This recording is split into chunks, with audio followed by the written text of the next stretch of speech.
It is completely understandable if you think that the thyroid is the reason why you feel cold all the time. I mean, look what happens when you do a search on YouTube for why you feel cold. You get video after video after video of these people telling you that the thyroid is making you cold. But the key is just because people repeat something over and over again does not mean it's true. So in this video, I'm going to teach you the most common reason by far why my patients actually get cold. And I'm going to prove to you exactly why your thyroid is almost certainly not the cause of your cold intolerance. A lot of my patients become upset when I share this information with them because their doctors did not understand what you're about to learn. And the doctors have hurt a lot of patients by giving them thyroid hormone for many years or decades that they didn't need. So I'm not here to throw bombs at doctors or criticize people who are trying to help, but you deserve unbiased information so you can feel better. So with that spirit, the most common cause that you feel cold is inadequate muscle. And the tricky part here is that this happens slowly over time in most patients. It's not a dramatic, they wake up and they have a big event, although that can happen. It's the slow loss of muscle. We kind of think that we are as we were when we were 30, right, in our minds, but then you look in the mirror and you get a check. So it happens slowly over time, and that can creep up on us. But the first time this really came to my attention was a patient of mine, a woman who had been in the hospital for pneumonia, and she lost a huge amount of muscle. I think it was 15% of her body weight. After coming into the clinic, she's like, Dr. Joe, I just cannot get warm. And what fixed it for her was putting muscle on. And since then, I've seen this over and over and over again. This is the science. So US population, if we look at about 4,500 adults and they're over age 50, this group did DEXA scans and a test of muscle strength. And remember this number, it'll come back. 23% had low muscle mass and 20% had low muscle strength. So this is a huge amount of US adults. And this will get worse. We live in a sedentary society. We have to sit at our desks all day long. We're not hunting and gathering like our bodies evolved to do. And so we have a relative loss of mass from what our bodies want to function properly. And then further, we've got really study after study showing how important it is for muscle for insulating the body, for generating heat. And so in this really neat physiological study, they found that muscle tissue was responsible for 90% of the total insulation of a human forearm when they dropped it in cold water. We've got not just studies on a forearm, we've got studies of an entire body mass, right? So these researchers say, look, the data illustrate that a greater body mass in between individuals increases overall tissue insulation. And it's really related to a higher level of muscle tissue that gives insulation. So not just the forearm, it's the entire body. How much muscle do you have? Well, that's how much cold intolerance you're going to have. And then we've got newer studies, right? And these researchers really hit it on the head. Preventable changes in body composition rather than aging contributes to impaired thermoregulatory response to cold observed in older workers. And one of the reasons why I harp on this topic so much is this is something you can change, right? You can get more muscle on. And I'm going to give you tips on how that's done. But this isn't genetics, right? This isn't something that we are having a theory about. This is something that people can change and fix. And whenever we have a lifestyle factor in functional medicine, we want to really, really make sure we're not getting in the weeds of just throwing supplement after supplement or throwing medications at people. We're fixing the reason why they have a symptom. This is kind of a fun one. Okay, so it's not study after study, but I had to throw this one in here. So basically they took 40 some odd younger people from ages 18 to 30 and 40 some odd older people, I think 70 to 90. And they were placed in essentially a giant freezer, right? They had like a little like a lawn chair, and they had to lean back, and they put them in there for as long as they could until they were shivering uncontrollably. And they found different things actually happened with the different age groups. So the older people, those that had more muscle, maintained their body temperature better, right? And if you've listened so far, that makes sense. The younger people, those who had more body fat, maintained their temperature better. So as we age, it's going to be more muscle than it is body fat. right? And so I think most of the people who are watching this are probably feeling cold, right? So you really have two options. You can get fat or you can build some muscle. And so for optimal health, obviously, I'm not supporting just getting more body fat. Let's prime the body. Let's feel better. Let's build more mitochondria and get more muscle on your frame. Okay. So simple causes have simple solutions, and these are the best solutions. They don't cost you anything. They make you healthier. They fix other things. And the simple solution for feeling cold all the time, you just have to gain a few pounds of muscle. You do not need to be Arnold Schwarzenegger, right? It's usually like 2 pounds. You do it over a month or a week or two, and you immediately start feeling better. And I want to give you some of the tips that I give my patients, right? Because a lot of people aren't comfortable with exercise. And so how can we make this work for people in a way that doesn't hurt them, that's easy to do and works? And so let's do some tips. The first thing is don't jump right into resistance training if you're not comfortable with it. If you're out of shape, if you're deconditioned, you just start by walking, right? If you're not already walking, your body will put on muscle to adapt to the new activity. So for patients who are a little nervous about this, I say just start with walking, maybe 5 minutes a day, whatever's comfortable, and then build up. When you get about 30 minutes where it's comfortable, you can go for that walk without much trouble. Then you're going to add some sort of movement that's going to build muscle. It can be anything, right? Any type of exercise counts. And you've got a lot of options. Some people love Pilates. Some people love barbell exercises. Some people want to get on a bike. And I think anything where you are doing activity and within a short amount of time, seeing more muscle on your frame, that is working, then you know you're on the right track. I often will have patients hire a trainer for maybe a month or two just to get comfortable with some exercises, sort of find some things that you can do. Could be as simple as hiring someone and teaching how to do chair squats, right? It could be kettlebell. It could be going to a gym.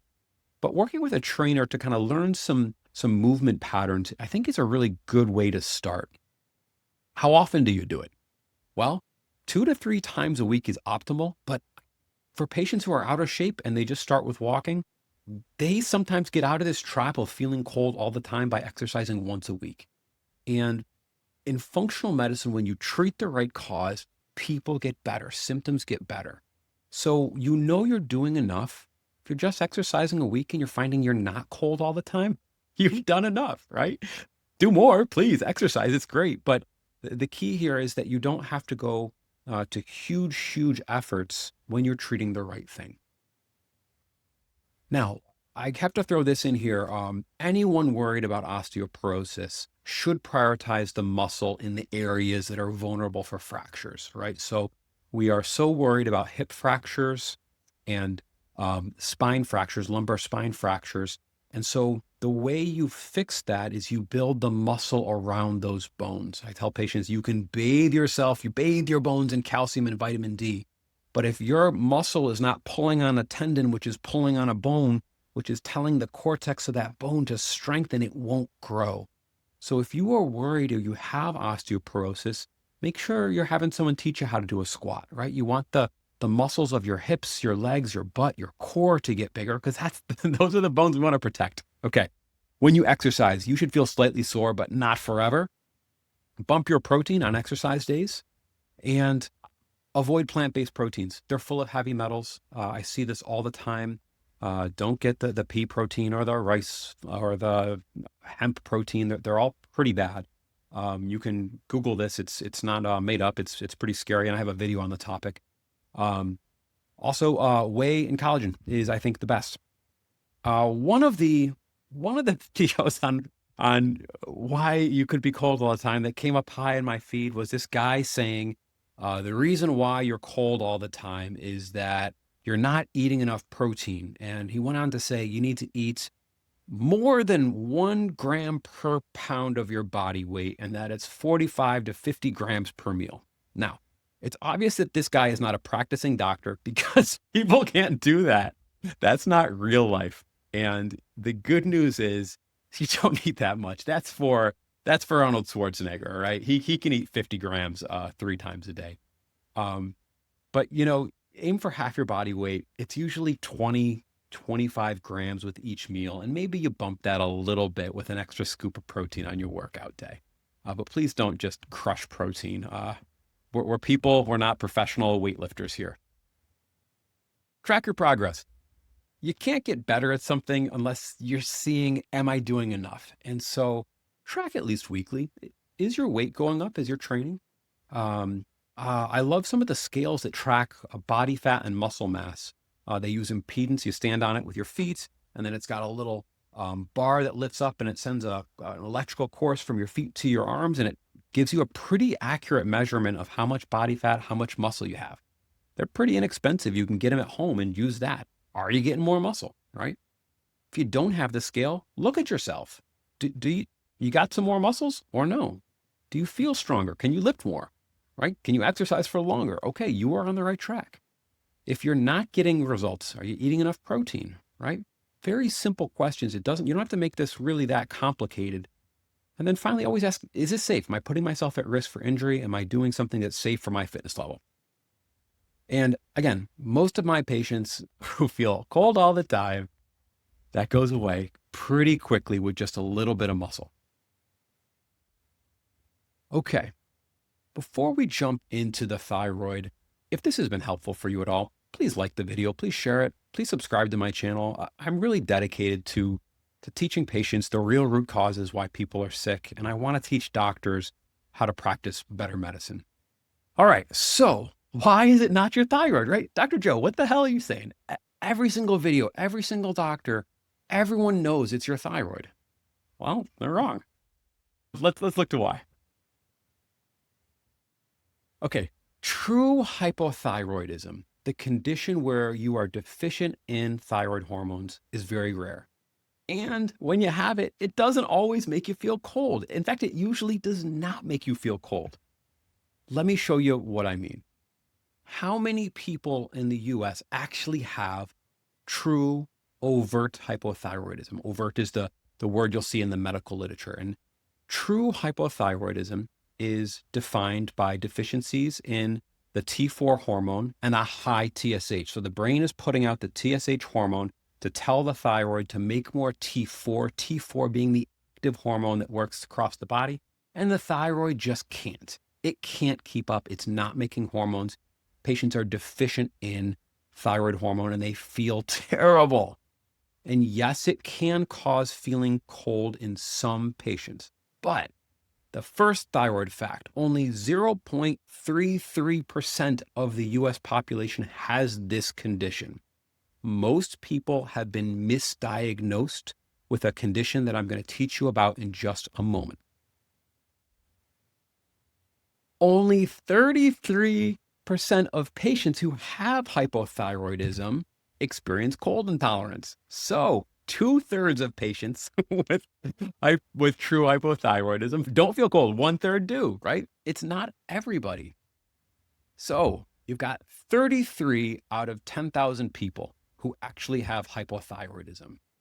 And only 1/3 of those patients are made cold by hypothyroidism. So you're looking at, you could be one of the 11 out of 10,000 people at risk, right? And thyroid is it for these 11 people, but odds are you have low muscle mass. So we know that 23% of US adults have a low muscle mass. It is so much more likely that your coldness is due to a muscle problem than a thyroid problem. But Dr. Joe, my doctor said my thyroid is low. It was sluggish. I needed support. I needed to optimize my thyroid to be healthy. If a doctor has told you this, they don't know what they're talking about. I don't know how to say this nicely anymore, but they haven't read the medical literature deep enough to understand what they're doing. Sorry if that hurts people's feelings. I'm not sorry. Thyroid problems are the most commonly misdiagnosed condition of all of clinical medicine. 0.33% of the US population has true hypothyroidism. They need prescriptions. They need replacement. It's about 1.1 million Americans. 23 million Americans are running around with an active thyroid hormone prescription. Doctors have failed. The amount of people who need medication and the amount of people who are getting medication don't match. So it's a big problem. Now, most patients who say, I have low thyroid, my doctor diagnosed me with hypothyroid, a sluggish thyroid, or they're optimizing your thyroid, you have a condition called subclinical hypothyroidism. It's called subclinical because it's not clinically important in most cases, right? What this is, in contrast with true hypothyroidism, where the TSH is up and it's screaming at the thyroid to make hormone and it says, no, it can't. In this condition, the TSH from the brain says, hey, thyroid gland, make more hormone. And the thyroid says, okay, and it makes normal levels. If you're not deficient in hormone, you don't need hormone, okay? So the thyroid can still produce hormone, and doctors need to learn this. They still think this needs treatment. They're wrong. So I just told you there's no thyroid hormone deficiency in subclinical hypothyroidism, right? And so we're looking at, just kind of go back here one step, 4.3% of the US population have subclinical hypothyroidism, right? And 0.3% have true hypothyroidism. So we're looking at less than 5% of the population altogether. This usually goes away on its own, right? If your TSH is up, many studies show around 60%. This is not just one study. Many studies show about 60% of the time it will just go away. And that's without even doing good lifestyle work, getting on a healthier, unprocessed food diet, bumping your muscle mass, taking probiotics, working on your sleep, right? If it spontaneously resolves without treatment, the chance of you actually having this go away is so much higher if you're under the care of a good doctor. It does not cause symptoms. Last week I had a patient come in and she was petrified that thyroid was just driving these symptoms. And I really had to explain to her that just having an elevated TSH is asymptomatic. And I think that doctors are still confused about this as well. But this isn't me making it up. It's not my opinion. It's the medical literature. So we know that patients with a thyroid test suggesting subclinical hypothyroid do not experience thyroid disease-related symptoms any more than people with a normal thyroid. TSH level had no impact on symptom score. SCH patients did not report higher scores. It does not cause symptoms. It's asymptomatic. You're treating a temporary fluctuation in TSH, right? When you have normal hormones. So of course it won't work. Again, not just my opinion. Here are multiple meta-analyses showing that treating subclinical hypothyroidism doesn't help quality of life. It doesn't help thyroid symptoms compared to placebo. It doesn't improve cardiovascular outcomes, no improvement in cardiovascular survival, quality of life. And then the Cochrane, the USPSTF did no evidence of quality of life, blood pressure, BMI, and 6 out of 7 studies, no impact on cholesterol and lipid markers. It doesn't help. Treating TSH doesn't help. It should not be done. So this group said it perfectly. In subclinical hypothyroidism, clinicians should focus on the disease, the cause, whatever is going on, rather than expecting a patient to feel better after giving hormones. So I love that, love that, love that. This is a great study. Dr. Carlay and company, a really, really excellent piece.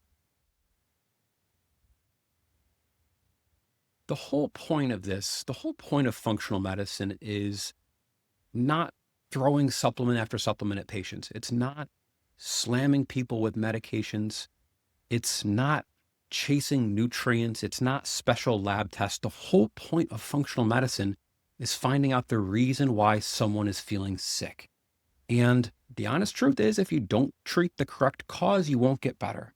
So my worry is that so many hormone clinics are popping up saying the reason you're tired, the reason you've got dry skin is that TSH is up and you need thyroid hormone. That can hurt patients who don't need it. And more to the fact, when doctors and patients are busy chasing thyroid labs, right, with different doses of hormones for years and years and years, they're not doing simple things like saying, hey, let's put 2 pounds of muscle on you and see if it goes away, right? Let's put 2 pounds of muscle on you and lower your blood pressure and getting you eating healthier and feeling better all around. And so my goal for this video is really just to bring some light to the most common reason why you feel cold. It's low muscle. And number 2, it's a warning to not get sucked down the thyroid rabbit hole unnecessarily. So I hope this has been entertaining and has helped you. And I'll wish you well.